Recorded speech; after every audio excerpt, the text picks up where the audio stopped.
Alright, so may nagtatanong kasi sa atin before kung bakit yung Samsung phone niya is up to 80% na nagcha-charge.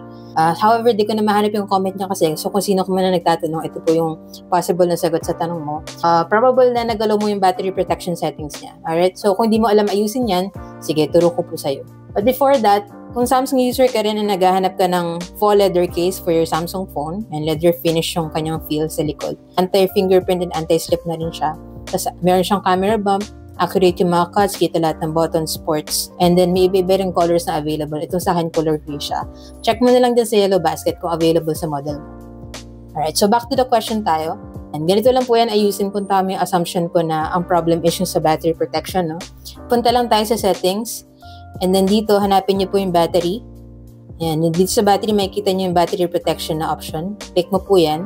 And then supposedly, kung gusto mo na up to 100% siya, click mo lang yung basic, right? So, basic yung piliin natin.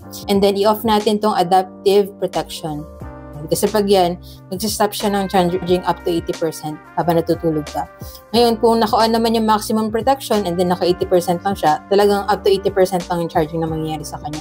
Alright? So, click mo lang po basic yan. Tapos, off mo tong adaptive protection. Alright? So, yun lang. Sana nakatulong tong video. And if you have any other questions, let me know in the comments. And follow for more tech content.